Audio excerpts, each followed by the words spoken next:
Second Cup, brought to you by the Nickel Plate. Sit, sip, savor, and shop. Hi, everyone. Good morning to you. Happy Thursday. It's 8 o'clock on the start of a Thursday. Woohoo. Glad you're with us. One day closer to Friday. Woohoo. The one thing that I thought would be really interesting to talk about this morning is the weather, honestly, because here we are, mid-November. Right, exactly. And we're seeing temperatures that, maybe are like, okay, we're never going to get to winter or whatever. Maybe atypical for this time of year. I don't know. Would you say it's atypical or would you say it's... I called us today on the show blissfully ignorant. Thank you. I think that's a great way to describe it. Because we've been like, in the 50s, I haven't had to brush my car off. I haven't had to yada. We used our car starter like once this week. Yeah.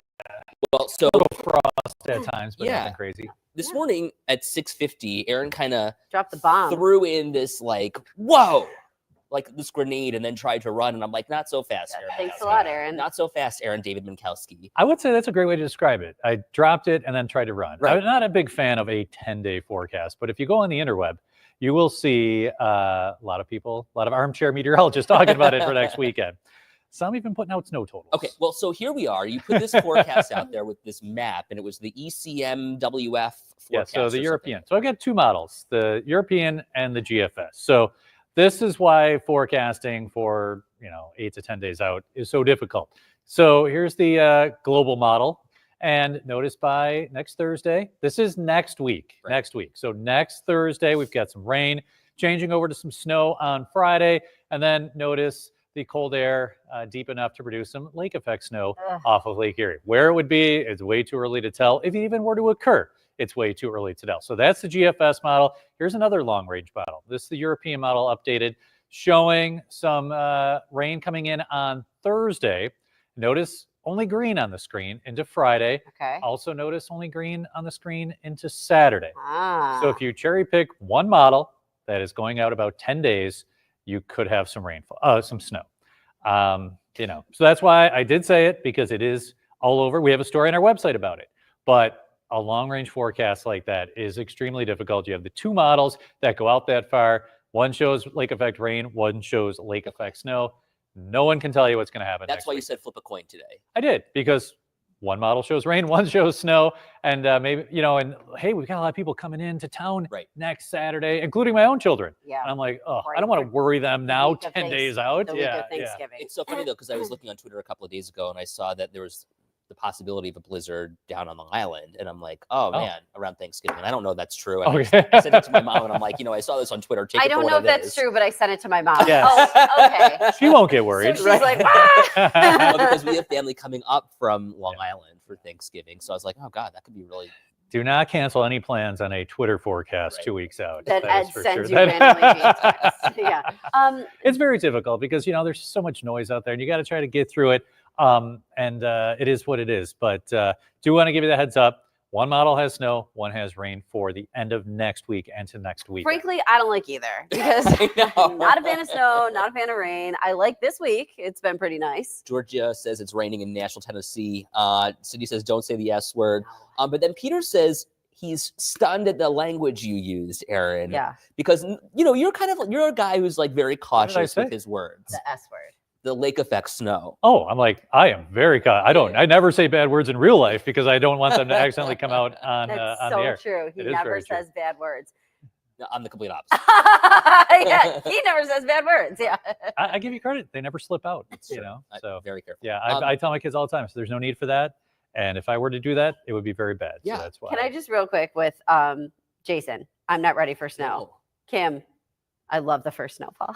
We have such a divided presence in Western New York. The first fall of snow. The first fall of snow. Yeah, I mean, it's cute, the first one. Okay. But we're getting into that where it's getting cold and my neck starts to hurt phase. Well, here's my That's where I question. am. So if this is our first lake effect system, obviously, of the season, you're saying that you can't really put much stock in totals right now. Why is that? Because it's so far away? Yeah, because one model has rain, one has snow.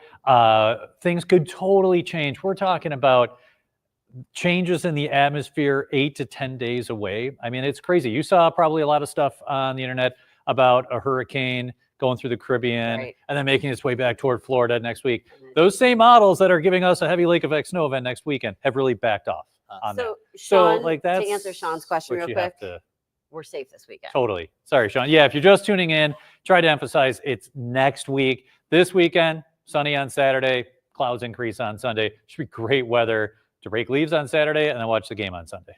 Okay, one more thing that I'm just thinking, because even though it's 8 days away and like we're not really sure, rain, snow, blah, blah, blah.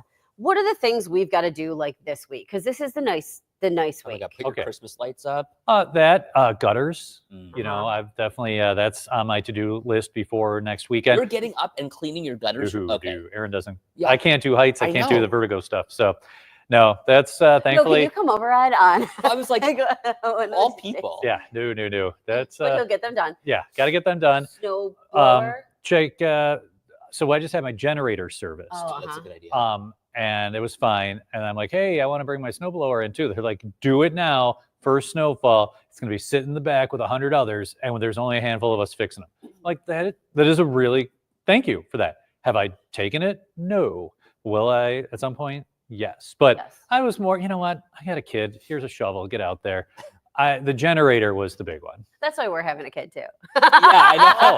I'm sick and tired of shoveling. I can't think I'm joking when I'm like, I had you to rake the leaves and cut the lawn. Let's go. Yeah. I rake with them. I like being outside. Somebody else mentioned something.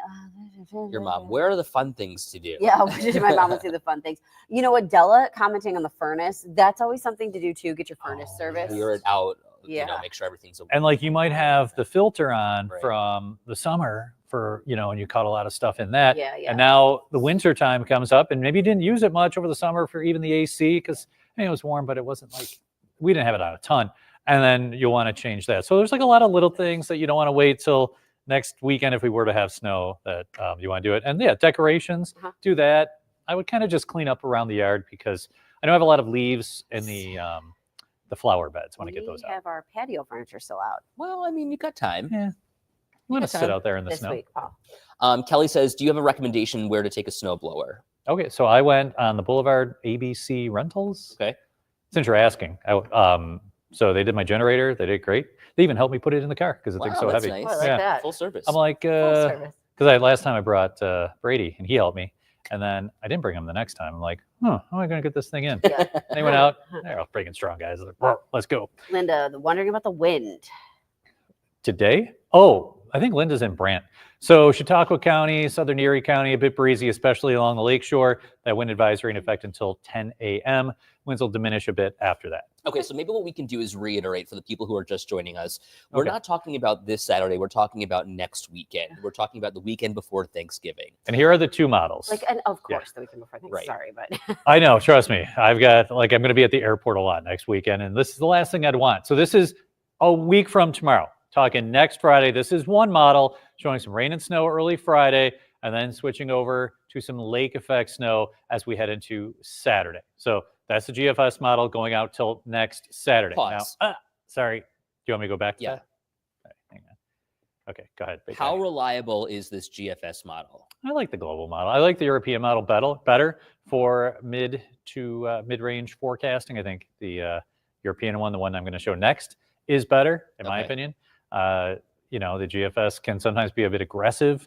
The Climate Prediction Center has next weekend with temperatures above normal.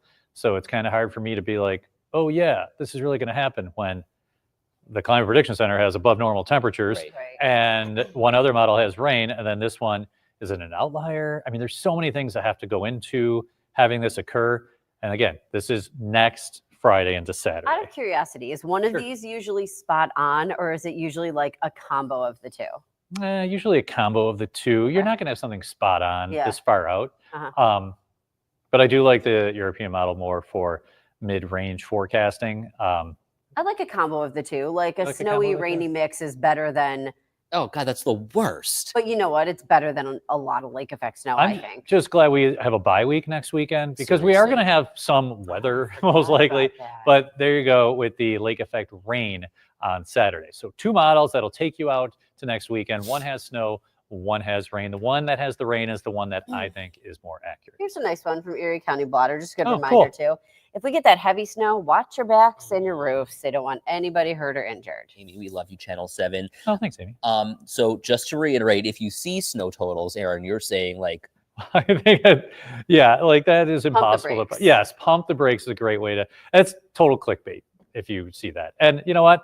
Hey, you're putting it out there. Good for you. It is what it is. Like I often, as you know, in our meetings, have these battles with these long range.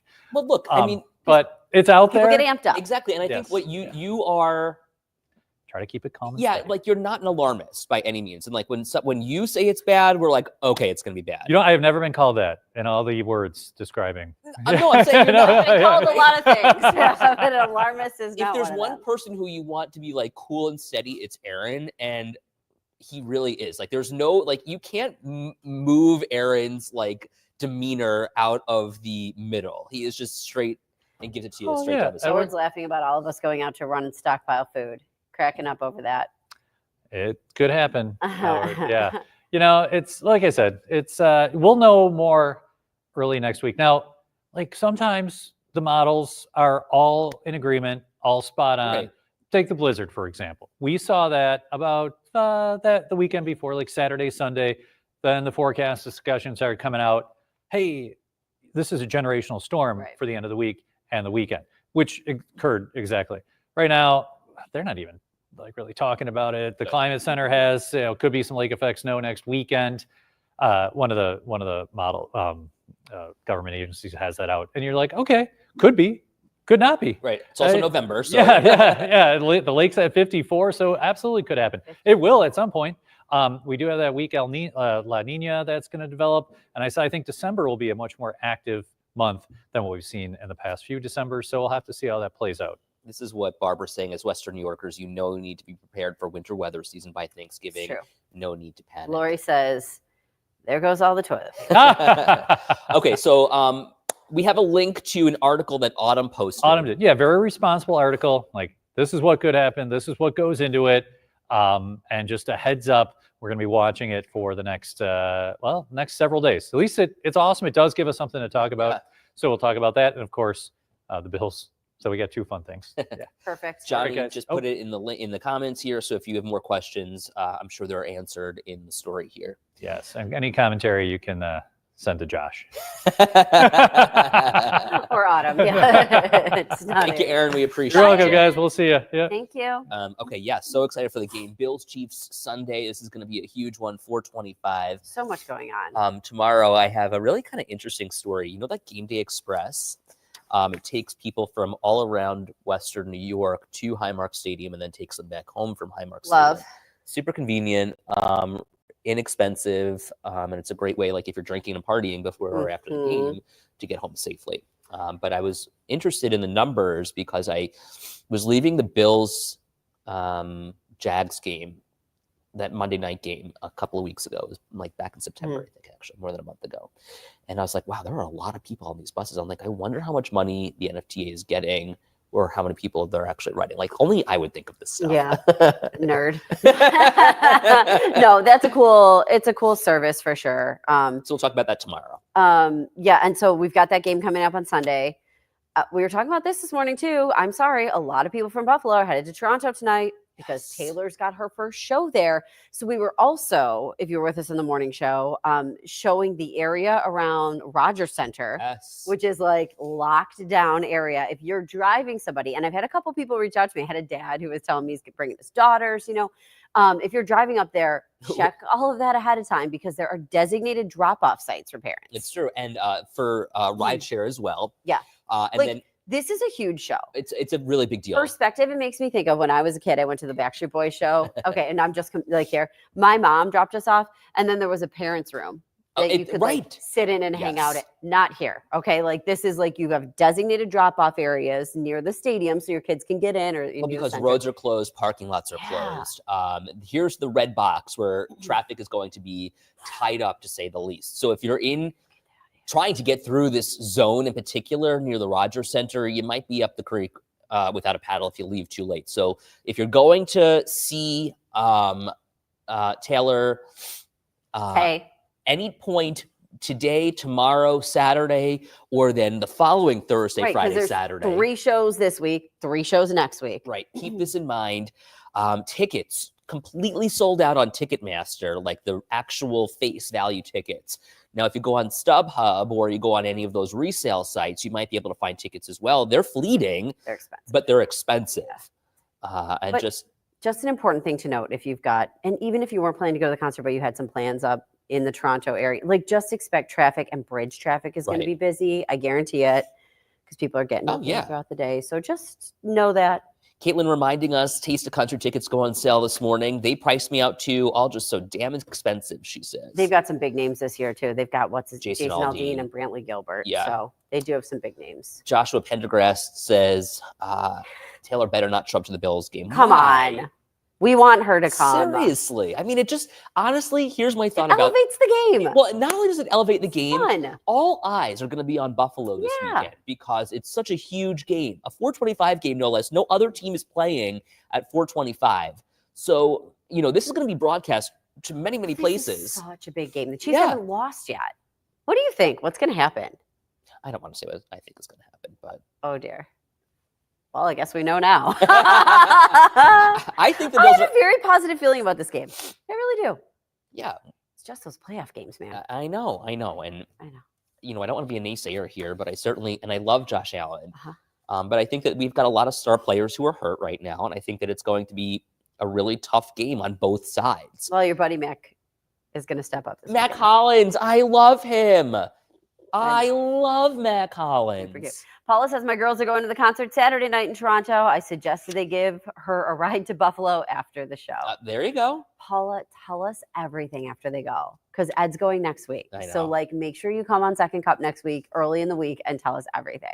Because he's going to be dying. My friend, Catherine Claire Walsh, if you're with us. She has tickets tonight? She has tickets tonight. And I'm kind of jealous because I'm excited to go. I've been waiting for this for a year and a half. Listen, it doesn't matter. I know you're excited because she's going to the first show. It doesn't matter. You're going to get your own surprise song. She does 2 surprise songs usually each show. She'll do something cool. I feel like she always makes it special. And that's why this show has been so successful, I think. For sure. So. Super fun. Okay, let's talk about this affordable rent in Buffalo. We had a lot of people talking about this before. So Buffalo was ranked as the most affordable city for minimum wage renters. So you're making minimum wage, you're renting, and Buffalo is the most affordable city to do that. And so keep this in mind. So this is for somebody who is, say, making $15, $20 an hour in an hourly job, and they are having to pay rent. So what are they paying? About $1,000, according to this survey. And so this is an average too. Exactly. Keep that in mind. Because let's be real. I feel like you don't see many rents lower than that. But you see a lot that are higher. When I first started living here 14 years ago, I was paying $700 a month in rent. Yeah. And that was 2011. Right. that is. Now you were in North Buffalo. Yeah. On Amherst in Delaware. And you might be able to find some, depending on where you're living, you might be able to find cheaper than that, because we're saying, okay, $1,000 a month on average. But I bet that North Buffalo apartment that you were living in at the time, at least $950 at this point, probably a lot more now. Right. The bottom line is people are spending a lot more than they should be and not getting a lot of bang for their buck. So while, Buffalo might be the most affordable for people who are minimum wage earners, they're not paying for a lot. So they're paying, let me rephrase what I'm trying to say. You're making $20 an hour minimum wage, you're paying $1,000 for rent, but you're getting a crap hole apartment. So what we were talking to people about was if you're paying this at least $1,000 a month, let's say, for rent, you might hope you'd have a kitchen that's had some upgrades. Right. You might hope that your bathroom has had some upgrades over the past few decades. And a lot of people are finding that might not be the case. Right. Or a washer and dryer, a dishwasher. You've got some of those little amenities. Exactly. But the quality of the apartment does not meet the price level.